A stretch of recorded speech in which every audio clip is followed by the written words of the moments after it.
So pretty much, I felt bored, and I'm like, hey, I'm about to feed some of my reptiles. I'm actually gonna feed all of them. Don't know how many of them I'm actually gonna record this process up because I'm trying to keep this under 15 minutes. But anyway, roll the intro. We're doing a feeding video.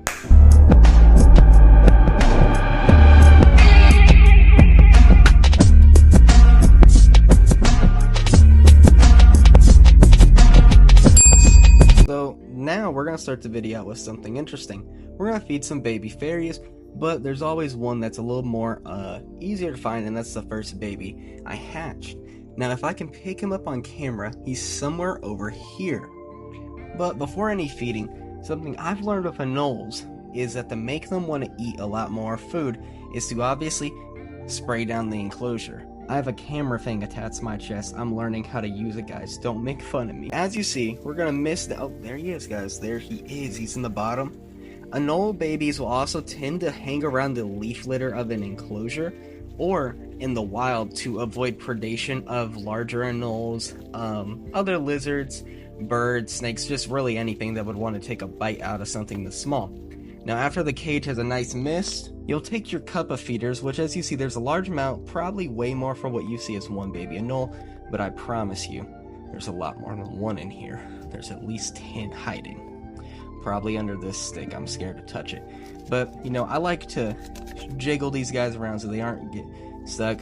And then, we just, like that, Now, these little feeders are all over the enclosure so that these baby anoles can, hunt them down, be a little separated from each other, and eat in peace. Maybe if I sit here long enough, I can catch him eating. So there's also one of the little baby fairies. Isn't that adorable? Now, in a couple of months, basically a year, can you believe they're going to turn into something like this? That is crazy in my opinion. I'm just going to try to catch him eating. Didn't catch them eating, so here is my brother. Hey James, do you want to participate in the reptile feeding video? You can't say that. Can you say that in a proper manner? Do you want to participate in the reptile feeding video? No. Thank you. Now in here, if you actually watch one of the older videos, these are actually my cave anoles. These were going to be to my buddy, but he said he didn't want them anymore. Now they're mine.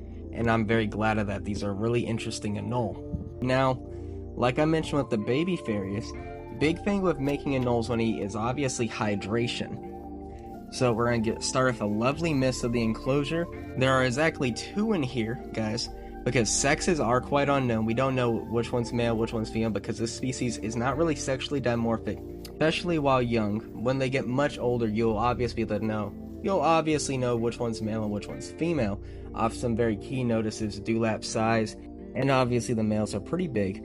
But these are a really interesting anole. These anoles actually have sunglasses, essentially.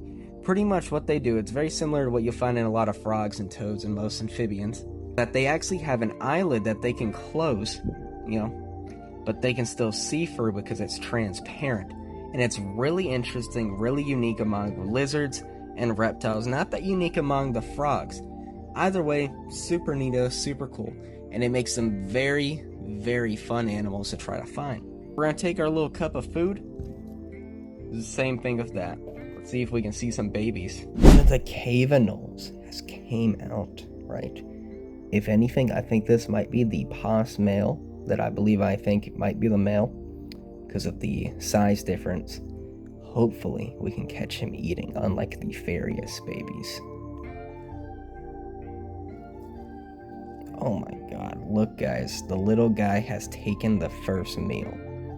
Isn't that adorable? Only if y'all knew how long I sat here to watch this.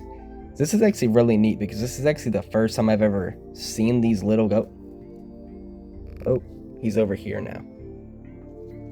He's just a chill guy trying to jump out the enclosure. These also are a super neato animal, very similar in behavior to a lot of geckos, more than what you'll find in anoles. So they are a little bit more dumber than the average anole, but they make it up with their alien-looking appearance. And on top of that, they're pretty ferocious appetite because I know they eat a lot. Because I feed these guys a lot. But, they're little guys. But look at that. Isn't that just amazing? Let me zoom in. Wow, look at that speckling. But before we get into feeding, just look at this girl, guys. Look at one of my female breeders. This is Patty. She probably won't be eating or eating much at all today because she's doing this little thing called shedding. If you're new to reptiles, guess what? Shedding, they shed to get rid of external parasites, just help with growth, fix any small minor damages. But overall, super cool feature that reptiles do. And I'm assuming everyone here knows what shedding is. I just felt like speaking. Sorry guys. Well, let's put her up. Alright, we have No Name over here getting the first superworm of the day. Now, Goliath hasn't noticed, but he can be kind of oh, he did. Here's your worm, buddy. Oh, okay. Yeah. How's that going for you, man? Wish you the best of luck with that venture. But now, we introduce a roach. I wonder it's gonna be Goliath. He's a big man. He eats very quickly and a lot. So, yeah, we're gonna be here for a bit. Okay, are you done? You ready for round 2? Alright, let's get him to actually come up. Okay, look at you. You're being very innovative today. Yep, pushing around everybody. That's my bully. But yeah, as you just saw, they have a black tongue. The reason these animals have a black tongue is honestly, no one really knows. I can't find any research on it, none of this or that. Now, personally, my little theory on it is that it's very similar to what we find in blue tongues. Blue tongues have a blue tongue to ward off predators. Let's say a bird's flying over them, and they see, and a blue tongue notices them, they're gonna be like, ah, with their tongue essentially, making them look bigger, showing that they are possibly poisonous, etc., etc. And the reason I believe they have a black tongue is to show to the other lizards, the other larger anoles in the area, hey guys, don't eat me, I like to live, please stop. That's pretty much my little hypothesis to why they have a black tongue, but who knows, maybe they're emo, who knows. You want a roach, girlie? And Goliath again with the second roach. Typically, as well, I've noticed is when the male eats, or at least one of them eats, it kind of makes everyone want to eat a bit. Like, see, oh look, she's getting a little foodie over here. You want to take a bite? You in a mood because of that shed? Oh my god, she's eating and shedding. Ain't that amazing? Why is there a mango coming out of the roach? One, because when you chew on something it creates holes and stuff, which is why there's mango coming out. But on top of that, the reason I chose a mango to be more specific, because when it comes to our feeders, we seem to be feeding mostly our feeders a grain-based diet because it's the quote-unquote easy way. But at the end of the day, when you have a tropical species, their food eats tropical-based things like fruits and all this and that. And you're probably like, oh, you're just going off the top of your head. But this has been proven to actually have some effect. For example, chondros. The feeders we were feeding them, which were rodents, were not good for them. They were dying constantly. It was a horrible situation. But when we started feeding them feeders that grew up on fruit, boom. And you're probably like, oh, that's a snake. Well, actually, another anole from Cuba, the blue beauty anole, was in a very, very similar situation till we did the exact same thing. And now, well, I have them. They're next to the Cubans, actually. But as you know, there is a cause and effect, and it is a very good positive to feed your feeders things that are, well, food that comes from where these animals are from. For example, a fruit is something their feeders would eat a lot of in the wild, so I make it a point to feed my feeders fruit. Now these in front of me are my Anoles smallwood. Let's offer them a super real quick. Oh, okay, there, son. Then we have to get it real quick because then the other one's gonna come along. Right there, yeah, I see you. Hey, no, okay, hey, come here. Come here. Yeah, right there, you gotta work a little bit. If you're gonna eat fatty food, guys, you gotta work for your food a bit. Okay? Right now, I'm gonna do some tricks. You want it?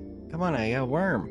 Look at you, sitting in my palm of my hand. But I just fed him a little bit of a super worm. And you're probably like, so Cameron, how do I know that that's a him and that's a lady? So, this is how you would sex these guys. He has a big old roach in his mouth, which makes this a lot easier to do. Now, notice how this individual has something going on in his chest, and that is the fact that he is lacking banding. What you're about to see later, the female will have the banding. You see, they'll have these banding up here, and when they're younger, they'll typically have a furred one over here. But she's grown so much, guys. She's my little baby. And then they'll have a little bit more down their tail, but they are a super interesting animal. And in my experience, they also have the tiger-like banding on their legs a lot more than what the males will have. Animals are extremely unique, and these are only like barely sub-adults, and that's the crazy part. Love them. I love my Smallwood Eye. I've been raising these guys since October. So, video started with the cowboy hat, it ends with the cowboy hat. I'd like to clarify, this is a unique little video of mine. First feeding video, first kind of like real, we go here, boom boom, multiple animals, that isn't just a top 5 of screens and clips of other animals. But, anyways, what did y'all think? These are not all my animals, it was barely a fraction of them. And on top of that, some of them were just babies, because it's like, I thought it'd be cute. But if you like this content, let me know. Also, like to add this is, like, if you're thinking of these animals, this is not a regular feeding. This isn't like the full feeding because, well, some of them want to eat all the way on camera. They're getting freaked out by the camera on my chest, you know? But either way, you know, you got to see a bit of their feeding. You got to learn a lot of things in this video. I was basically just a water faucet just going psh, with information. But if you liked it, leave a like. Share if you're reptile loving friends or your friends who may be converted into a reptile lover. Anyways, into the video.